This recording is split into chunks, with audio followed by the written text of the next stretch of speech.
Good morning students.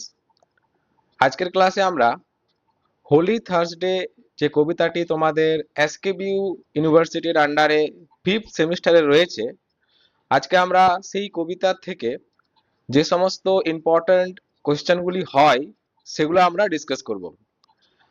এই ভিডিওর মধ্যে থাকছে তোমাদের 5 মার্কসের কোশ্চেন, 10 মার্কসের কোশ্চেন এবং 1 নাম্বার আর 2 নাম্বারের যে মডেল কোশ্চেনগুলো তোমাদের হয় সেগুলোও এই ভিডিওতে থাকছে। তোমরা যদি আমার আগের ভিডিওগুলি হোলি থার্সডে কবিতাটা থেকে যদি না দেখে থাকো, তাহলে হোলি থার্সডে কবিতাটি তোমাদের ডিসকাস করা আছে, সেই ভিডিওগুলি আগে দেখে নাও, তাহলে তোমাদের এই ভিডিওটি বুঝতে সুবিধা হবে। আমি হোলি থার্সডে কবিতাটির যে দুটি ভার্সন, অর্থাৎ সংস অফ ইনোসেন্স এবং সংস অফ এক্সপিরিয়েন্স, এই দুটি ভাগেরই দুটি আলাদা ভিডিও আমি বানিয়ে দিয়েছি। তো তোমরা আগে সেই ভিডিওটা দেখে নাও, তারপর এই ক্লাসটা তোমরা বুঝতে পারবে। তো চলো শুরু করি আমরা এসকেবিউ ইউনিভার্সিটির 5th সেমিস্টারের হোলি থার্সডে কবিতাটির গুরুত্বপূর্ণ প্রশ্ন উত্তর। তো দেখো, Holy Thursday important questions and answers, এমনকি তোমাদের যে পরীক্ষায় আসে যে রকমের কোশ্চেন, সেই কোশ্চেনের সাজেশনও দেওয়া হয়েছে এখানে, সাজেশনস এন্ড এসকেবিউ প্রিভিয়াস কোশ্চেনস। তার সাথে সাথে আমি কি করেছি, আমি এসকেবিউ ইউনিভার্সিটির আন্ডারে যে সমস্ত কলেজগুলি রয়েছে, সেই এসকেবিউ ইউনিভার্সিটিতে বিগত বছরগুলিতে যে সমস্ত প্রশ্নগুলি হোলি থার্সডে কবিতা থেকে এসেছিল, সেগুলাও এখানে আমার ডিসকাস করা রয়েছে। For 5th semester final exam and internal exam, তোমরা জানো তোমাদের একটা ইন্টারনাল এক্সাম হয় এবং একটা ফাইনাল এক্সাম হয়। তো তোমাদের ওই দু ধরনের পরীক্ষার জন্যই আজকের এই ভিডিওটি খুব কাজের হতে চলেছে। চলো আমরা শুরু করি। প্রথমে 1 নাম্বার বা 2 নাম্বারের যে কোশ্চেনগুলো তোমাদের আসে পরীক্ষার সময়, শর্ট কোশ্চেন। তো শর্ট কোশ্চেন আমি যে কোশ্চেনগুলো এখানে ডিসকাস করছি, তোমাদের অনেকেই এইগুলোর থেকে অনেক কমন পেয়েছো, এবং তোমরা যারা আজকে এই ভিডিওটি দেখছো তারাও এগুলোর থেকে অনেক কমন প্রশ্ন তোমরা কিন্তু নিজেদের এক্সামে পাবে। চলো শুরু করছি। প্রথমে আমি হোলি থার্সডে যেটা প্রথম ভার্সন থেকে নেওয়া, অর্থাৎ সংস অফ ইনোসেন্স থেকে নেওয়া, সেটার থেকে শর্ট কোশ্চেনগুলো ডিসকাস করব। তো দেখো, 1 নাম্বার বা 2 নাম্বারের 2 মার্কস বা 1 মার্কসের যে কোশ্চেন, সেগুলো আমরা ডিসকাস করছি। First question, in which collection of poems was this version of Holi Thursday published? অর্থাৎ সংস অফ ইনোসেন্স যে ভার্সন, সেই ভার্সন থেকে হোলি থার্সডে পড়াটার থেকে প্রশ্ন হচ্ছে প্রথম, যে হোলি থার্সডে কবিতাটি কোন কাব্যগ্রন্থ থেকে নেওয়া। তো দেখো অ্যান্সারটা খুব simple, it was published in William Blake's collection songs of innocence, যেটা তার 1789 সালে প্রকাশিত হয়েছিল। Next question, on which specific day does the event in the poem take place? কোন দিনে এই হোলি থার্সডে কবিতাটির গল্পটি নেওয়া হয়েছে? তাহলে the event takes place on Holy Thursday Ascension Day. তাহলে গল্পটার ইভেন্ট হচ্ছে বা কবিতাটির ইভেন্ট হচ্ছে হোলি থার্সডে, যেটাকে আমরা অ্যাসেনশন ডে বলেও জানি। ঠিক আছে, খ্রিস্ট ধর্মের একটা পবিত্র দিন। Third question, where are the charity school children being led? অর্থাৎ চ্যারিটি স্কুলের বাচ্চাদেরকে কোথায় নিয়ে যাওয়া হচ্ছে? তো তোমরা যারা কবিতাটা পড়েছো আমার ভিডিও থেকে, শুনেছো আমার ওই লেকচারটা, তারা জানো যে বাচ্চাদেরকে সেন্ট পলের ক্যাথেড্রালে নিয়ে যাওয়া হচ্ছে। তো দেখো অ্যান্সারটা খুব simple, the children are being led into Saint Paul's Cathedral in London. চতুর্থ প্রশ্ন, what is unusual about the children's face as describe in the first line? তাহলে হোলি থার্সডের কবিতাটিতে প্রথম লাইনে কোন জিনিসটা তোমার আনইউজুয়াল মনে হচ্ছে বাচ্চাদের মুখ দেখে নিয়ে? তো দেখো অ্যান্সারটাও, their faces are described as clean, implying they were specially scrubbed for this public occasion. তাহলে প্রথম লাইনে আমরা দেখেছি যে বাচ্চাদের মুখমণ্ডল খুব পরিষ্কার করে তাদেরকে রাখা হয়েছিল, কারণ এই স্পেসিফিক দিনের জন্য তাদেরকে পরিষ্কার করা হয়েছে, কারণ এই দিনেই তাদেরকে পাবলিকলি সবার সামনে নিয়ে আসা হয়। তো একটা শো অফ এর ব্যাপার আছে। পঞ্চম প্রশ্ন, what colours are the children's uniform in the poem? এই কবিতাতে বাচ্চাদের ইউনিফর্মের কোন কোন কালারের আমরা দেখতে পাচ্ছি? তো তোমরা এটা জানো, খুব সিম্পল প্রশ্ন একটা। The uniforms are red, blue and green. বাচ্চাদের ইউনিফর্মের রং হচ্ছে লাল, ব্লু এবং গ্রিন অর্থাৎ সবুজ। To what natural feature of London does Blake compare the movement of the children? বাচ্চাদের যে মুভমেন্টটা, বাচ্চারা যখন প্যারেড করে ক্যাথেড্রালের দিকে যাচ্ছে, সেই বাচ্চাদের মুভমেন্টটাকে ব্ল্যাক কিসের সাথে তুলনা করেছেন? তাহলে দেখো উত্তরটা, he compares their movement to the flow of the river Thames. বাচ্চাদের মুভমেন্টটা এখানে গতিপথটা তুলনা করা হয়েছে ইংল্যান্ডের থেমস নদীর গতিপথের সাথে। সপ্তম প্রশ্ন, what do the ones as white as snow carried by the beadle symbolize? ওই যে চার্চের কর্তৃপক্ষরা, চার্চের অফিসিয়াল পার্সনরা যারা হাতে ছড়ি নিয়ে রয়েছে, তো সেই ছড়িটা কিসের প্রতীক? প্রশ্ন হচ্ছে এটা। দে, উত্তরটা দেখো, they symbolize institutional authority, rigid discipline and the cold nature of the charity system. তো ওই লোকেদের হাতে ছড়িটা হচ্ছে ইনস্টিটিউশন অথরিটি, অর্থাৎ স্কুল বা অরফেনেজের কর্তৃপক্ষরা বাচ্চাদের কন্ট্রোল করে, সেটার প্রতীক হচ্ছে এই ছড়িটা। তারা যে স্ট্রিক্টলি বাচ্চাদের নিয়মাবর্ত অর্থাৎ ডিসিপ্লিন ভাবে তাদেরকে নিয়ে যায়, তারও প্রতীক হচ্ছে ওই ছড়িটা। তারপরে 8 নম্বর প্রশ্ন, identify the metaphor use to describe the children in the line this flowers of London town. তাহলে এই যে লাইনটা রয়েছে, this flowers of London town, এই লাইনের মধ্যে কোন মেটাফর কবি ব্যবহার করেছেন? দেখো উত্তরটা, the children are directly compared to flowers to emphasize their beauty, fragility and innocence. বাচ্চাদেরকে সরাসরি ফুলের সাথে তুলনা করা হয়েছে, যাতে তাদের সৌন্দর্য, তাদের নিষ্পাপ সরলতাকে প্রকাশ করা যায়। তারপরে 9 নম্বর প্রশ্ন, what animal metaphor does Blake use to describe the crowd of children in the second stanza? দ্বিতীয় স্ট্যাঞ্জাতে কবি বাচ্চাদেরকে বর্ণনা করার জন্য কোন পশুর মেটাফর ব্যবহার করেছেন? উত্তরটা হচ্ছে, he compares them to a multitude of lambs. এখানে কবি বাচ্চাদেরকে ভেড়ার বাচ্চাদের যে পাল বা মাল্টিটিউড, যে ভেড়ার বাচ্চাদের সাথে এখানে তিনি তুলনা করেছেন। To what two natural elements is the children singing compared in the final stanza? এখানে ফাইনাল স্ট্যাঞ্জাতে কোন দুটি প্রাকৃতিক বৈশিষ্ট্যের সাথে বাচ্চাদের গানকে তুলনা করা হয়েছে? দেখো answer, their singing is compared to a mighty wind and harmonious thundering. বাচ্চাদের গানকে দমকা হাওয়া এবং বিদ্যুতের যে চমকানি তার সাথে তুলনা করা হয়েছিল। নেক্সট প্রশ্ন, who are the aged men sitting beneath the children? বাচ্চাদের কাছে কারা হচ্ছে সেই বয়স্ক লোক যারা বসে রয়েছিল? তাহলে উত্তরটা হচ্ছে, they are the wealthy trustees, church patrons and guardians of the poor. তারা হচ্ছে বড় বড় সব ধনী যারা ট্রাস্টি, যারা চার্চের কাজে বিভিন্ন রকমের অনুদান দিয়ে থাকে, বা যারা এই বাচ্চাদের গার্জেন, তাদের এখানে এজেড ম্যান বলা হয়েছে। নেক্সট প্রশ্ন, what figure of speech is used in the phrase wise guardians of the poor? এই যে লাইনটা wise guardians of the poor, এই লাইনের মধ্যে কোন ফিগার অফ স্পিচ ব্যবহার করেছেন কবি? তো দেখো এই লাইনের মধ্যে আয়রনি ব্যবহার করেছেন। Blake uses wise mockingly as these guardians lack true spiritual wisdom and compassion. Blake এদেরকে মোক করেছেন, এদেরকে বিদ্রুপ করে, এদেরকে কটাক্ষ করে বলেছেন ওয়াইজ গার্জিয়ান। অ্যাকচুয়ালি তারা ওয়াইজ নয়, তাদের মধ্যে অভাব রয়েছে স্পিরিচুয়াল উইজডমের। তারপরের প্রশ্ন, what do the children raise to heaven in the second stanza? দ্বিতীয় স্টাঞ্জায় বাচ্চারা আকাশের দিকে কি তুলে দিয়েছিল? তাহলে উত্তর হচ্ছে they raise their innocent hands in prayer. তারা প্রার্থনার জন্য হাত তুলে দিয়েছিল। তারপরের প্রশ্ন, what final warning does the poet give to the reader in the last line?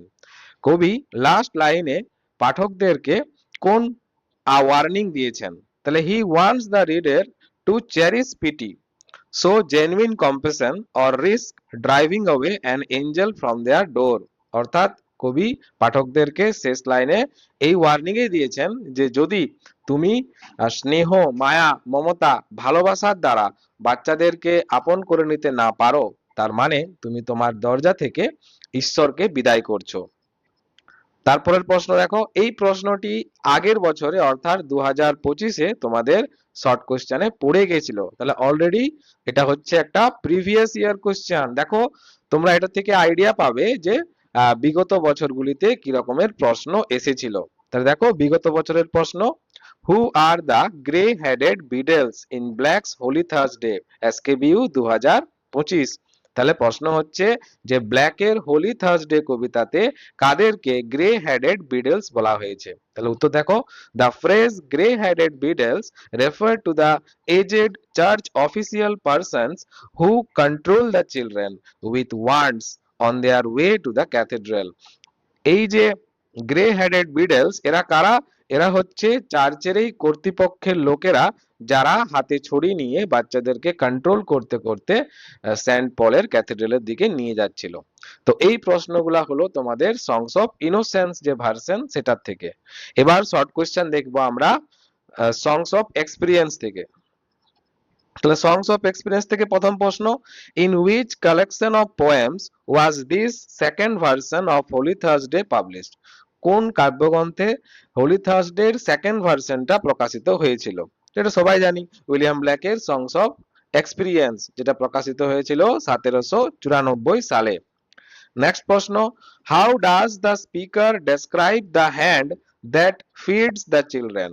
কবি বাচ্চাদের খাওয়ানোর যে কর্তৃপক্ষের হাত সেটাকে কিভাবে ব্যাখ্যা করেছেন?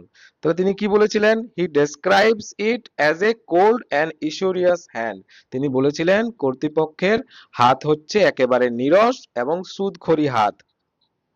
তৃতীয় প্রশ্ন, what does the term usurious imply about the charity being provided?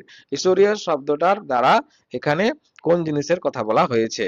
তাহলে it implies that the charity is motivated by greed, self interest or an expectation of a return on investment rather than genuine love. তাহলে usurious কথাটার দ্বারা কবি বোঝাতে চেয়েছেন যে চার্চের কর্তৃপক্ষরা যারা বাচ্চাদেরকে খাওয়ানো পড়ানোর দায়িত্ব নেই, তারা অ্যাকচুয়ালি সত্যিকারের ভালোবাসার বিনিময়ে সেই কাজটা করে না। তারা নিজেদের লোভ, নিজেদের ব্যক্তিগত সুবিধার জন্য এবং কিছু তার বিনিময়ে টাকা পয়সা পাওয়ার বিনিময়ে বাচ্চাদেরকে খাওয়ানো পড়ানোর দায়িত্বটা নেই। তারপরের প্রশ্ন, what phrase does the speaker use to describe the children's vocal sound countering the idea of a song? কোন এখানে বলছে যে কবি বাচ্চাদের শব্দকে বা বাচ্চাদের উচ্চারণকে কেন গানের সাথে তুলনা করেছেন, সেটাকে কি বলেছেন? তো উত্তর হচ্ছে হি কলস ইট এ ট্র্যাম্বলিং ক্রাই। বাচ্চাদের গলার আওয়াজকে কবি গান না বলে সেটাকে বলেছেন ট্র্যাম্বলিং ক্রাই, অর্থাৎ চাপা গলায় কান্না। তারপরের প্রশ্ন, how does the speaker describe the land in the first stanza highlighting the irony? কবি প্রথম স্ট্যাঞ্জাতে কিভাবে নিজের দেশকে ব্যাখ্যা করেছেন? তাহলে কি বলেছিলেন? প্রথম স্ট্যাঞ্জায় তিনি ভালো কথাই বলেছিলেন। তিনি বলেছিলেন he calls it a rich and fruitful land. তিনি ইংল্যান্ডকে একটা ধনী এবং সমৃদ্ধশালী দেশ বলেছিলেন। নেক্সট প্রশ্ন, what does the speaker ultimately call the land in the second stanza? দ্বিতীয় স্ট্যাঞ্জায় তিনি শেষমেশ কি বলেছিলেন দেশ সম্পর্কে? তাহলে হি calls it A land of poverty. তিনি বলেছিলেন এটা হচ্ছে একটা দরিদ্র দেশ। নেক্সট প্রশ্ন, what metaphor does the poet use to describe the emotional and social climate of the children's lives? কোন মেটাফর ব্যবহার করে কবি বাচ্চাদের ইমোশনাল এবং সামাজিক অ্যাটমসফিয়ারটা জীবনের ব্যাখ্যা করেছেন। তাহলে তিনি কি বলেছিলেন? He calls it eternal winter. তিনি এটা বলেছিলেন যে চিরশীত, বাচ্চাদের ভবিষ্যৎ চিরশীতে ঢাকা, বাচ্চাদের পরিবেশটাও যেন চিরশীতে ঢাকা, তার মধ্যে কোনো গ্রোথ নেই। নেক্সট প্রশ্ন, according to the poet what feels the ways that the children walk. বাচ্চারা যে পথে জীবনে হেঁটে চলেছে সেই পথটা কিসে ঢাকা? তাহলে উত্তরটা হচ্ছে their ways are filled with thorns, তাদের রাস্তা কাঁটায় ভর্তি। নেক্সট প্রশ্ন, what do the thorn symbolize in the poem. এই কবিতায় কাঁটা কিসের প্রতীক? তাহলে they symbolize the suffering, hardship and persecution the children face, often linking to the biblical crown of thrones. এখানে কাঁটা মানে বাচ্চাদের সাফারিং, বাচ্চাদের কঠিনতা এবং বাচ্চাদের যে প্রবলেম সেগুলার প্রতীক। অনেক সময় বাইবেলিক্যাল রেফারেন্সও এই থ্রোনকে নিয়ে থাকে। তারপর, how does the poet describe the state of the fields where the children leave.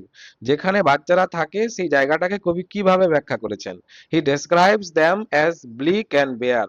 সেই জায়গাটাকে কবি বলেছেন ব্লিক অর্থাৎ নিরানন্দময়, অ্যান্ড বেয়ার অর্থাৎ এমটি বা খালি। নেক্সট প্রশ্ন, according to the final stanza what two natural elements so should provide enough for everyone. Final স্টাঞ্জাতে কবি বলেছেন যে কোন দুটো জিনিস, প্রাকৃতিক জিনিস যেটা সকলের জন্যই খুব দরকারি। তাহলে উত্তরটা হচ্ছে the sun and the rain. একটা জায়গাতে মানুষের ভরণ পোষণের জন্য, ভালোভাবে বাঁচার জন্য যে দুটা প্রাকৃতিক এলিমেন্ট বা উপাদানের প্রয়োজন সেটা হচ্ছে সূর্য এবং বৃষ্টিপাত। নেক্সট প্রশ্ন, what does the speaker claim should never happen in a land where the sun shines and rain falls. বলছে যে দেশে ভালোভাবে পর্যাপ্ত পরিমাণে সূর্যের আলো পৌঁছায় এবং বৃষ্টিপাত হয় সেই দেশে কিসের অভাব না থাকা দরকার? তাহলে উত্তরটা হচ্ছে a babe should never have to suffer from hunger. সেই দেশে কখনোই বাচ্চাদেরকে ক্ষুধার্ত থাকা উচিত নয়। What does the word apple mean in the context of the final stanza? শেষ স্তবকে যে অ্যাপেল ওয়ার্ডটা রয়েছে সেই অ্যাপেল ওয়ার্ডটার মানে কি? তাহলে অ্যাপেল ওয়ার্ডটার এমনিতে নর্মাল মানে হয় ভয়ে ভীত হওয়া বা আতঙ্কিত হওয়া। তাহলে উত্তরটা হচ্ছে it means to shock, horrify or overwhelm the mind, যেটা আমি বলেছি আতঙ্কিত হওয়া বা ভয়ে ভীত হওয়া। নেক্সট প্রশ্ন, what does the speaker suggest is the cause of poverty in this poem. কবির অনুসারে এই দারিদ্রতার কারণ কি? তাহলে কবি বলে উত্তর হচ্ছে he suggest that poverty is a result of man made system and greed, not a failure of nature or god.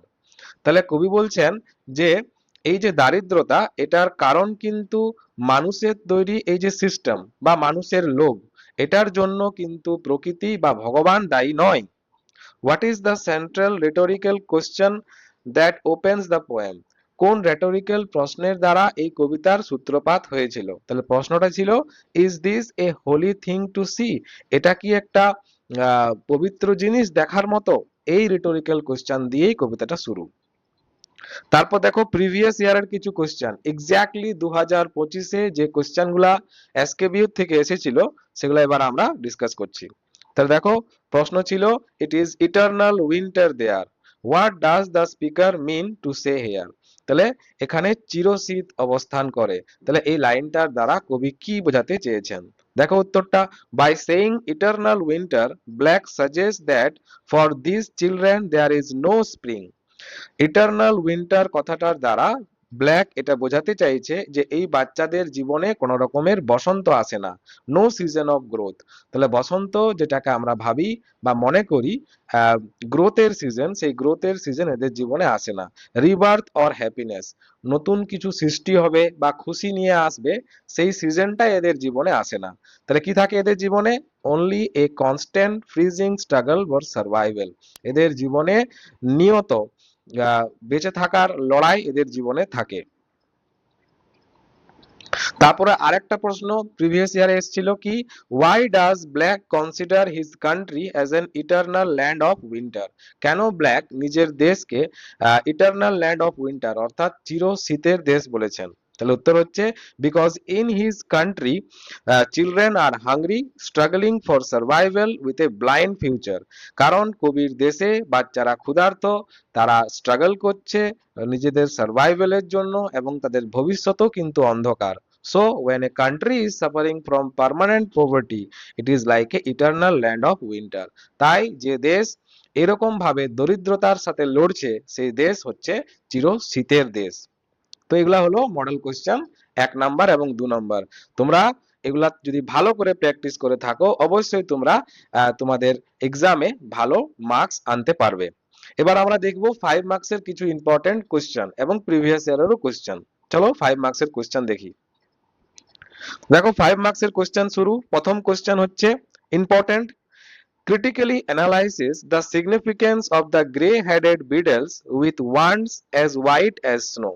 অর্থাৎ গ্রে হেডেড বিডলস এর গুরুত্ব কি, তারা যে হাতে আহ, ছড়ি নিয়ে রয়েছিল সেটার গুরুত্ব কি। তো এটা হচ্ছে ফার্স্ট প্রশ্ন, 5 মার্কসের ইম্পর্টেন্ট কোশ্চেন। দেখো আমি তোমাদের হিন্ট দিয়ে দিয়েছি যে কিভাবে তোমরা এই অ্যান্সারটা লিখবে। Explain how the white wands symbolize purity on the surface but realistically represent instrument of rigid control and authority over impoverished children। তাহলে আপাতত দৃষ্টিতে এই ছড়িটার সাদা রং যদিও মানে পবিত্রতার প্রতীক, কিন্তু আসলে বাস্তবে এটা হচ্ছে চার্চ অথরিটির বা চ্যারিটি স্কুলগুলার যে কন্ট্রোল সেটার প্রতীক। তারা বাচ্চাদের কন্ট্রোল করে। কেউ যদি একটু আধটু বদমাইশ করে বা বাচ্চারা যদি ন্যাচুরাল যেটা স্বভাব দুষ্টুমি করা সেটা যদি করে তাহলে তাদেরকে পানিশমেন্টও দেওয়া হয় এই ছড়ির দ্বারা। তো এভাবে তোমরা এটা নিজেরা ডিসকাস করতে পারো। নেক্সট প্রশ্ন হচ্ছে 2 নম্বরের ইম্পর্টেন্ট, এই 5 মার্কসের important question. Why are the poor children compared to a mighty wind or harmonious thundering inside saint Paul's cathedral. কেন বাচ্চাদেরকে দমকা হাওয়া এবং বিদ্যুতের চমকানির সাথে তুলনা করা হয়েছে যখন তারা সেন্ট পলের ক্যাথেড্রালে ছিল। তো তোমরা যারা আমার দুটো ভিডিও দেখেছো সংস অফ ইনোসেন্স এবং সংস অফ এক্সপিরিয়েন্স থেকে, তারা জানো এই জিনিসগুলো আমি খুব সুন্দর করে সেখানে ব্যাখ্যা অলরেডি করে দিয়েছি। তবু দেখো একটু হিন্ট তোমাদেরকে দিয়েছি কি করে তোমরা উত্তরটা লিখবে। Highlight that despite being physically weak and poor their collective singing holds an immense divine and uncontainable power. তোমরা দেখাবে যে কিভাবে বাচ্চারা আপাতত শারীরিকভাবে এবং মানসিকভাবে গরিব, অসহায়, দুর্বল থাকলেও যখন তারা ওই সেন্ট পলের ক্যাথেড্রালে মিলিত হয়ে একসাথে যখন এক সুরে গান গাইছে তার মধ্যে ঐক্যবদ্ধতা আমরা বুঝতে পারি, তার মধ্যে রয়েছে সংঘবদ্ধতা, তার মধ্যে রয়েছে শক্তি। ঠিক আছে, তো এই জিনিসগুলো ব্যাখ্যা করবেন। তৃতীয় তোমাদের 5 মার্কসের important question, explain the closing line of the innocence poem then cherish pity lest you drive an angel from your door. এই লাইনগুলো খুবই ইম্পর্টেন্ট। ঠিক আছে, তুমি যদি তোমার অনুদানের মধ্যে যদি স্নেহ, মায়া, ভালোবাসা না দেখাও, তুমি কাউকে অনুদান করছো স্পেশালি বাচ্চাদেরকে, আর তার মধ্যে যদি স্নেহ, মায়া, ভালোবাসা যদি না থাকে তাহলে সেই অনুদানটার কোনো দাম নেই। তুমি উল্টা নিজের বাড়ি থেকে, নিজের বাড়ির দরজা থেকে ঈশ্বরকে তুমি ফিরিয়ে দিচ্ছ। তাহলে হিন্ট দেখো দিয়ে দিয়েছি আমি। Point out blacks sharp biting irony targeting wealthy patrons who only give charity to show off their own self rightness। তাহলে দেখাবে যে কিভাবে ট্রাস্টি বা যারা অনুদানকারী ব্যক্তিরা তারা শুধুমাত্র নিজেদেরকে ভালো দেখাবার জন্য চ্যারিটি করে থাকে, আসলে তারা মনের থেকে বাচ্চাদেরকে ভালোবাসে না, তাদের মধ্যে কোনো স্নেহ, মায়া, মমতা থাকে না। শুধুমাত্র বড়লোক, টাকা প্রচুর আছে তাই তারা ভালো কাজ করছে, তারা পুণ্য পাচ্ছে, এই জিনিসটার জন্য তারা দেখাবেটি একটা দেখাবার জন্য এই চ্যারিটি গুলা করে থাকে। এই লাইনগুলো তোমাকে ব্যাখ্যা করতে হবে। চতুর্থ 5 মার্কসের question, how does black describe the setting of Holi Thursday in the songs of experience version. তাহলে সংস অফ এক্সপিরিয়েন্স ভার্সনের যে কবিতাটা রয়েছে সেখানে কবি কিভাবে তার সেটিংটা ব্যাখ্যা করেছেন। তাহলে দেখো উত্তর, মানে হিন্ট আর কি। Focus on contrasting imagery, how the bright vibrant city reduces to a bleak impoverished land of poverty where the sun never shine। তুমি এখানে দেখাবে যে কিভাবে একটা উজ্জ্বল ভালো সুন্দর শহর আস্তে আস্তে নিরানন্দময় একটা দরিদ্র দেশে পরিণত হয়ে যাচ্ছে, সেই জিনিসগুলা ব্যাখ্যা করলেই এই অ্যান্সারটাও তোমরা পারবে। এবার দেখো প্রিভিয়াস ইয়ারের কোশ্চেন, ভালো করে দেখো বিগত বছরে 5 মার্কসের কি কোশ্চেন এসেছিল, যাতে তোমরা আইডিয়া পেতে পারো। তো এসকেবিউ 2025 এর question, how does Blake present the misery and suffering of the children in the Holy Thursday poem. Holy Thursday কবিতাতে কবি কিভাবে বাচ্চাদের দুঃখ কষ্ট এবং যন্ত্রণাকে ব্যাখ্যা করেছে। তো তোমরা যদি এটা আমাদের দুটা ভিডিও দেখে থাকো আমার হোলি থার্সডে থেকে, তাহলে এটা আরামসে তুমি অ্যান্সার করতে পারবে। এবার চলো আমরা 10 মার্কসের কোশ্চেন দেখি, যে 10 মার্কসের কোন কোন প্রশ্নগুলা তোমাদের পরীক্ষার দৃষ্টিভঙ্গিতে important.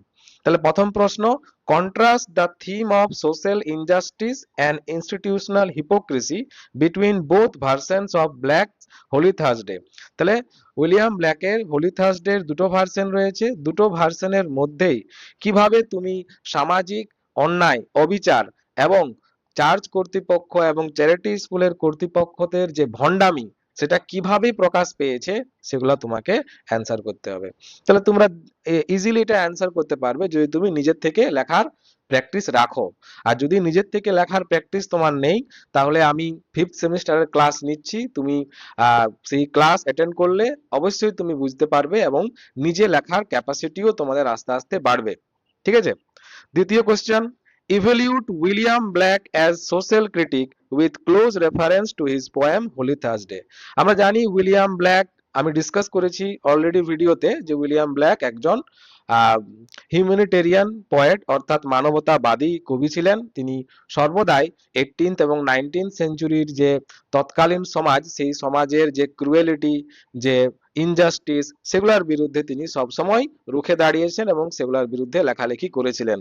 Songs of innocence, songs of experience, এগুলোর থেকে যে যে কবিতা আছে, যেমন হোলি থার্সডে হয়ে গেল, তারপর তোমাদের দ্য চিমনি সুইপার, সেই কবিতাগুলাতে তিনি কিন্তু বারবার এগুলা করেছেন। তো এগুলা নিজে লেখার চেষ্টা করবে, না পারলে আমাকে কমেন্টে জানাবে, আমি তোমাদের উত্তর দিয়ে দেবো। Third question, compare and contrast between both the poems Holy Thursday from Songs of Innocence and Songs of Experience। এটাও একটা ইম্পর্টেন্ট প্রশ্ন। অর্থাৎ হোলি থার্সডে যে দুটো version, songs of innocence and songs of experience, এই দুটো ভার্সনের মধ্যে তোমাকে কম্পেয়ার করতে বলা হয়েছে। দুটো কবিতার মধ্যে যে অমিল তুমি দেখতে পাচ্ছ, বা যে ধরনের কবির টোন চেঞ্জ হচ্ছে দুটো কবিতাতে, সেগুলো তোমাকে ডিসকাস করতে হবে। তো আবার বলবো, আমার ক্লাসে যদি জয়েন করতে চাও, আমি কমেন্টে জানাবে, আমি তোমাদেরকে হোয়াটসঅ্যাপে নম্বর পাঠিয়ে দেবো এবং তোমরা ক্লাস সেখান থেকে করতে পারবে। বাড়িতে বসেই ক্লাস করতে পারবে, কারণ আমি হোয়াটসঅ্যাপ কলের মাধ্যমেও ক্লাস নিয়ে থাকি। ঠিক আছে, আই রিপিট, বাড়িতে বসেও তুমি যেখানেই থাকো সেখান থেকেই তুমি ক্লাস করতে পারবে হোয়াটসঅ্যাপ কলের মাধ্যমে। চতুর্থ প্রশ্ন, discuss the poetic style, imagery and use of irony in Holy Thursday. Holy Thursday কবিতাটাতে তুমি কবির যে পোয়েটিক স্টাইল খুঁজে পেয়েছো, বা যে যে ইমেজগুলা কবি ব্যবহার করেছেন, বা যেভাবে তিনি সোসাইটিকে আইরনি বা চার্চ কর্তৃপক্ষ, অরফেনেজের কর্তৃপক্ষর বিরুদ্ধে যে কটাক্ষ তিনি করেছেন, সেটা ব্যাখ্যা করতে হবে। তো এটা হচ্ছিল আমাদের লাস্ট ইম্পর্টেন্ট 10 মার্কসের কোশ্চেন। তো তোমরা যদি, আবার বলবো, পুরুলিয়া, ঝালদা, বলরামপুর, এই সমস্ত কলেজগুলোতে যদি তোমরা পড়াশোনা করে থাকো, তাহলে আমার কাছে ক্লাসের জন্য নিচে কমেন্টে জানাবে, তোমাদেরকে আমি আমার ক্লাসে অ্যাড করে নেব। তো আজকের ভিডিও এই পর্যন্তই।